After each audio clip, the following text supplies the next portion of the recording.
Assalamualaikum warahmatullahi wabarakatuh. Salam sejahtera untuk kita semuanya. Halo teman-teman semua. Di sini saya sedikit akan menjelaskan mengenai strategi literasi keuangan bagi generasi milenial di masa pandemi. Di sini dalam strategi literasi keuangan itu kita terbagi menjadi 3. Yang pertama itu kita akan membahas tentang literasi keuangan, bagaimana konsepnya. Itu yang nanti akan kita bahas pertama kali. Yang kedua, kita akan membahas mengenai strategi literasi keuangan di masa pandemi. Yang ketiga, kita akan membahas mengenai manfaat literasi keuangan. Yang pertama, kita akan membahas mengenai konsep dasar literasi keuangan. Di sini ada gambar uang ya, banyak banget. Ada uang 100.000, 50.000, 20, 10, 5.000 sama 2.000. Bukan cuma satu lembar, tapi berlembar-lembar. Lalu di sebelahnya ada tulisan finansial literasi. Jadi apa sih literasi keuangan itu? Jadi di sini literasi keuangan itu sebagai pengetahuan dan kecakapan atau keterampilan kita untuk melakukan perencanaan dan juga membuat keputusan yang efektif dalam konteks untuk memanajemen keuangan yang kita miliki sehingga kita itu nanti bisa meningkatkan kesejahteraan kita. Di sini kesejahteraan itu bisa kesejahteraan individu maupun kesejahteraan sosial. Indikator kesejahteraan itu adalah ketika kita bisa memenuhi kebutuhan kita. Dengan kata lain, saat kita tidak bisa memenuhi kebutuhan kita, maka kita dikatakan tidak sejahtera, seperti itu. Jadi benar, di dalam literasi keuangan itu kita diajarkan untuk bagaimana kita memanage keuangan kita agar efektif dan efisien untuk mencapai tujuan kita. Ketika kita tidak melakukan perencanaan, maka terjadilah sikap yang boros, yang konsumtif, yang berlebihan, yang nantinya akan merugikan diri kita sendiri. Makanya dari situ kita benar-benar membutuhkan yang namanya konsep literasi keuangan. Kita harus memahami bahwa literasi keuangan itu akan membuat diri kita itu lebih bijaksana dalam menentukan keputusan. Seperti itu ya. Setelah kita memahami konsep dasar dari literasi keuangan, kita akan diajarkan mengenai strategi literasi keuangan. Nah, di sini ada 3 strategi yang nantinya akan diuraikan atau dijelaskan. Itu ada yang pertama, kita harus memahami pengelolaan anggaran dasar. Yang kedua, kita harus memahami tentang skala prioritas. Yang ketiga, kita bisa memahami untuk bagaimana sih membuat perencanaan dan juga bersikap bijak dalam mengelola keuangan. Yang selanjutnya kita akan membahas mengenai pengelolaan anggaran dasar. Di sini anggaran dasar itu dibagi menjadi 3. Ada anggaran untuk kebutuhan, saving atau tabungan, dan juga anggaran untuk keinginan. Lalu apa sih bedanya antara kebutuhan, saving, dan keinginan? Biasanya kan suka ketukar ya konsepnya antara ketiga itu. Dan nanti kita juga akan bahas mengenai persentase yang harus kita alokasikan untuk kebutuhan, saving, dan juga keinginan. Yang pertama kita akan bahas adalah kebutuhan. Kebutuhan itu dapat diartikan sebagai segala sesuatu yang dibutuhkan manusia untuk memenuhi kehidupan agar tercipta kesejahteraan. Di awal saya sudah mengatakan bahwa kesejahteraan itu diukur ketika kita bisa memenuhi kebutuhan kita. Seperti itu ya. Di sini kebutuhan itu dibagi menjadi 3. Mungkin kalian masih ingat pelajaran-pelajaran di SMP atau di SMA, mungkin udah masuk ke materi kebutuhan ya. Itu kebutuhan dibagi jadi 3. Yang paling utama ada kebutuhan primer, sekunder, dan juga tersier. Nah, kebutuhan primer itu sendiri adalah kebutuhan yang memang paling utama yang harus kita penuhi. Misalnya sandang, pangan, papan. Di situ ada baju, ada makanan, ada rumah. Itu contoh dari kebutuhan primer. Lalu kebutuhan sekunder itu apa?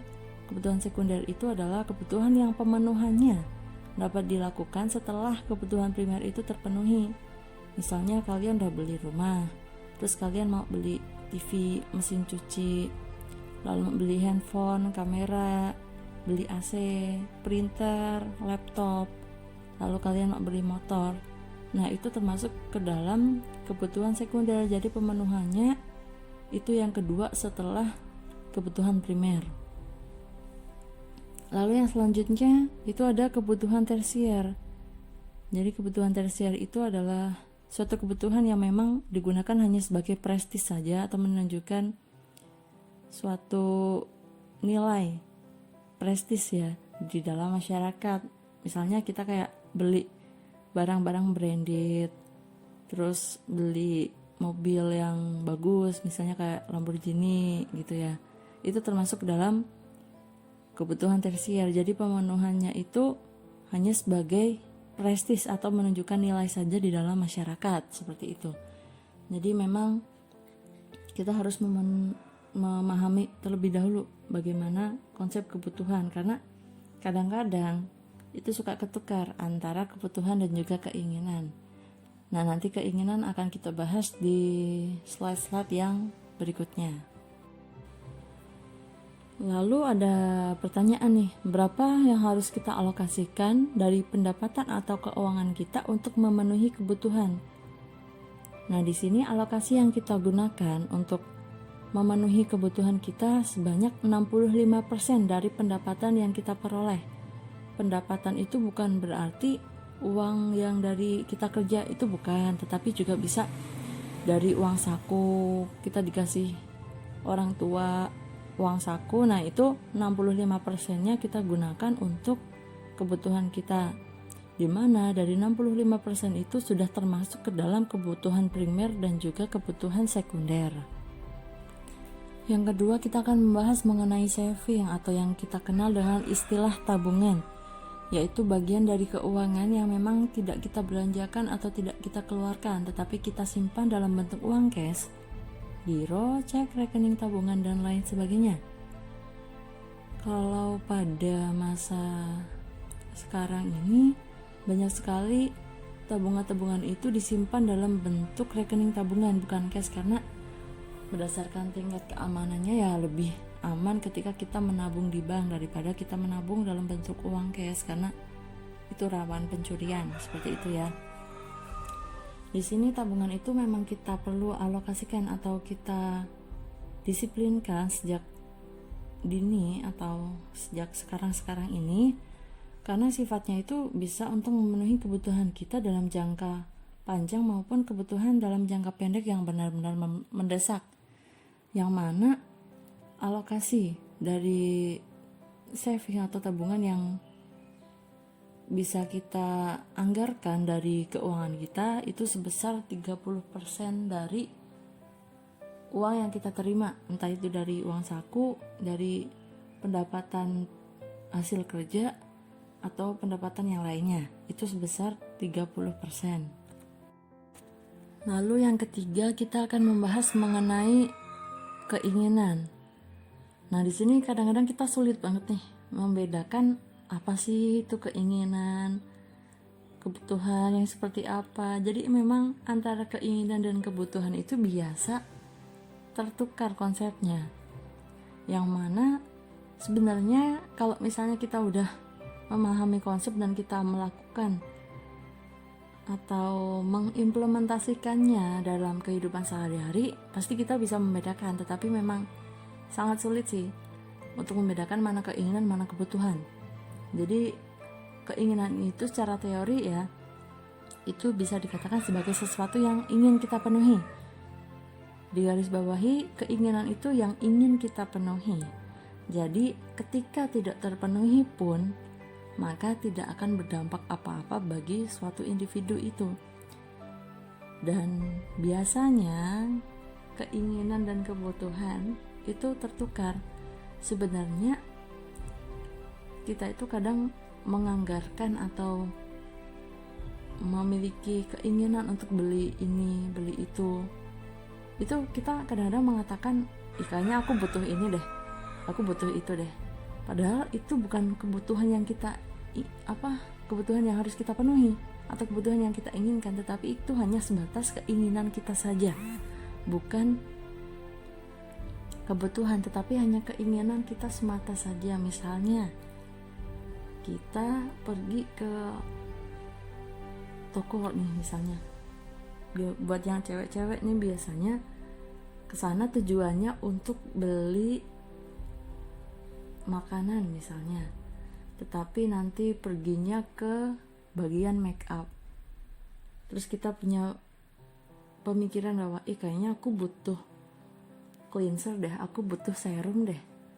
Terus belilah kita, beli serum, beli cleanser. Terus sampai rumah, kenapa aku harus beli ini? Harusnya aku nggak beli ini nih, kan masih ada. Atau harusnya aku nggak beli ini karena aku kayaknya nggak butuh banget ini, tapi kenapa aku beli ya? Nah, disitulah kadang terjadi kayak keinginan kita itu lebih besar dari kebutuhan kita. Jadi seolah-olah kita kayak dari keinginan itu kita buat jadi kebutuhan, walaupun sebenarnya itu bukan kebutuhan kita, tapi hanya sebatas keinginan kita semata. Jadi memang harus dipahami terlebih dahulu. Kalian harus membedakan dulu keinginannya seperti apa, kebutuhannya seperti apa.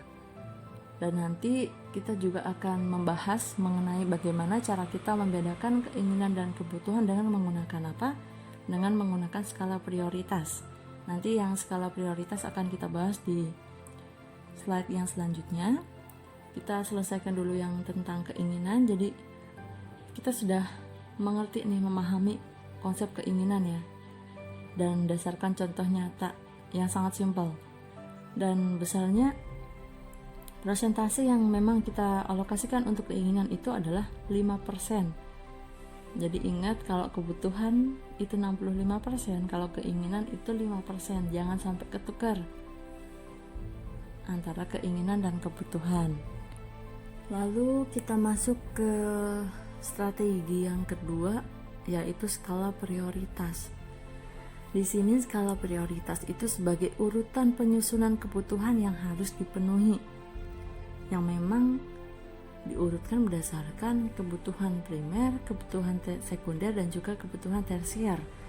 Skala prioritas ini sangat penting untuk kita lakukan dalam kehidupan sehari-hari, terutama untuk mengelola keuangan. Agar apa? Agar kita itu menciptakan tindakan yang rasional dan juga hemat.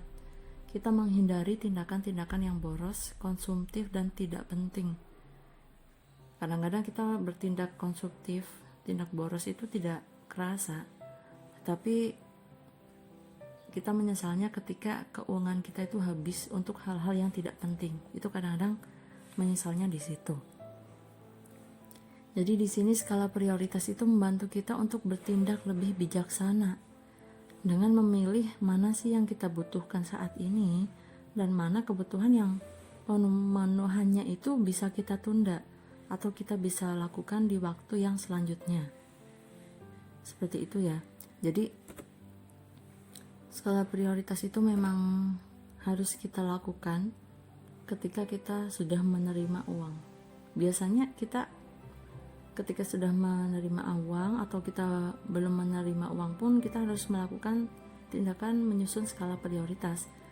Karena biasanya dari alokasi anggaran itu kita susun lagi kebutuhan-kebutuhan mana yang memang penting sekali untuk kita penuhi, lalu ke bawahnya itu kebutuhan-kebutuhan yang bisa kita tunda, bisa kita penuhi setelah kebutuhan yang penting itu terpenuhi. Jadi memang skala prioritas ini sangat penting untuk kita lakukan, karena itu tadi untuk meminimalisir terjadinya ketidakefisienan dalam pengelolaan anggaran. Nah, di sini ada sebagai contoh, misalnya Angga itu diberikan uang saku untuk sekolah sebesar 500.000 satu bulannya, dimana dia memisahkan anggarannya untuk kegiatan berikut ini. Kebutuhan dia menyimpan sebesar 325.000, untuk savingnya dia menyimpan sekitar 150.000, dan untuk keinginan dia sebesar 25.000. Dari alokasi itu, kebutuhan Angga dalam kehidupan sehari-hari itu ada untuk membeli buku, alat tulis, print, fotokopi, lalu membeli kuota, bensin, kumpul dengan teman-teman, dan juga bermain game online. Nah, bagaimana cara menyusun skala prioritasnya? Setelah Angga itu memiliki daftar kebutuhan yang tadi itu, yang sudah saya sebutkan tadi, dia akan menyusun kebutuhan berdasarkan kebutuhan yang penting dan mendesak. Itu misalnya untuk membeli buku dan alat tulis untuk keperluan belajar, lalu membeli bensin, karena kalau nggak punya buku, nggak punya alat tulis untuk keperluan belajar ya tidak bisa belajar. Apalagi kalau misalnya sekolah dengan menggunakan kendaraan, pasti itu membutuhkan bensin. Kalau nggak ada bensin, nggak bisa jalan, ya kita akan terlambat sekolah, bahkan kita bisa terlambat atau tidak masuk mengikuti pembelajaran pada hari itu. Yang kedua, dia menyusun kebutuhan yang tidak penting tapi mendesak, yaitu membeli kuota. Kalau sekarang itu kan ya sebenarnya antara penting nggak penting ya, karena sekarang itu kan ini lagi corona covid gitu kan, jadi biasanya sekolahnya ya tatap muka, sekarang sekolahnya itu daring atau online.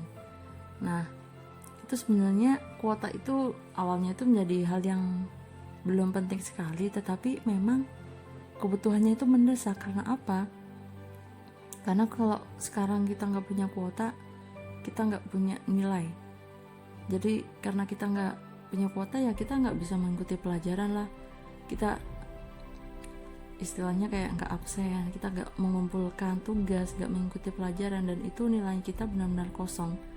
Kalau sekali kita nggak berangkat, itu kita akan ketinggalan materi yang benar-benar penting, atau kita tidak bisa memahami materi saat hari itu juga, dan kita ketinggalan dengan teman-teman yang lainnya. Karena yang teman lain itu bisa mengejar materi, tapi kita masih stagnan di situ. Karena apa? Karena kita tidak punya kuota, jadi kayak pelajarannya itu ketinggalan. Seperti itulah kita bisa mengistilahkan seperti itu. Lalu yang selanjutnya, dia menyusun berdasarkan kebutuhan yang penting tetapi tidak mendesak. Misalnya seperti print, fotokopi, lalu ada kumpul dengan teman-teman. Lalu dia juga menyusun berdasarkan kebutuhan yang tidak penting dan tidak yang mendesak, misalnya untuk bermain game online. Tetapi yang memang sekarang ini banyak sih anak-anak itu dia kuota banyak-banyak dihabiskan untuk bermain game online daripada pelajaran. Jadi memang ya kita harus introspeksi diri kita bahwa sebenarnya yang penting itu adalah belajar, bukan bermain game. Ya bolehlah kita merasa bosan, boring dengan keadaan seperti ini, tetapi kita tidak boleh melupakan kewajiban yang harus kita lakukan, yaitu belajar. Strategi yang ketiga adalah perencanaan dan bersikap bijak. Di sini perencanaan itu memang sangat penting dilakukan agar pengeluaran kita itu tidak melebihi persentase yang sudah kita tetapkan. Dalam perencanaan itu dikatakan sebagai suatu patokan agar kita itu disiplin dalam mengelola keuangan, agar semua kebutuhan itu terpenuhi dengan baik, agar kita tidak boros, agar kita tidak konsumtif, agar kita tidak melakukan hal-hal yang tidak penting. Di mana perencanaan ini bisa dilakukan untuk jangka pendek dan juga jangka panjang. Nah, untuk jangka pendek sendiri kita bisa membuat perencanaan dengan menyusun skala prioritas, sedangkan untuk jangka panjang kita bisa menyusun anggaran dengan cara menabung. Perlu dipahami bahwa setiap melakukan tindakan apapun kita harus menerapkan ilmu memilih. Ilmu memilih itu apa? Nah, di sini memilih itu dikatakan sebagai memilih mana yang baik, tepat, efektif, dan juga efisien untuk kita ambil sehingga kita dapat meminimalisir pengeluaran yang tidak terlalu penting. Jadi kita tidak melebihi batas anggaran yang sudah kita tetapkan. Dalam hal ini kita tidak boros lah, kita tidak konsumtif. Karena kalau misalnya boros ya konsumtif, ya yang rugi siapa? Yang rugi adalah diri kita sendiri. Dari situ ya muncullah penyesalan, pasti ada penyesalan ketika kita boros atau ketika kita konsumtif. Biasanya itu yang sering menyesal tuh anak perempuan misalnya ya, kadang-kadang gitu, karena ya itu tadi belum bisa membedakan mana keinginan dan juga mana kebutuhan. Jadi kadang-kadang ya tergoda lah imannya, apalagi kalau ada promo-promo nih, ada promo dari Shopee misalnya, bisa kalap, biasanya seperti itu. Saya banyak sekali menjumpai seperti itu, tapi ya kita harus belajar bagaimana cara mengalokasikan keuangan kita agar kita tidak boros, karena kita aja masih minta uang ke orang tua. Tapi kalau misalnya itu uang penghasilan kita sendiri ya nggak apa-apa, tapi kalau uang aja masih minta kita masih boros, ya itu nggak baik lah untuk dilakukan. Jadi ya bersikap bijak itu sangat penting, apalagi kita itu katakanlah kita udah nalar, kita udah dewasa. Kita harus belajar bagaimana bersikap bijak dalam mengelola keuangan agar nantinya kita tidak menyesal di masa mendatang. Mungkin itu saja yang bisa saya sampaikan. Banyak salah dan kurangnya saya mohon maaf. Sampai bertemu lagi. Wassalamualaikum warahmatullahi wabarakatuh.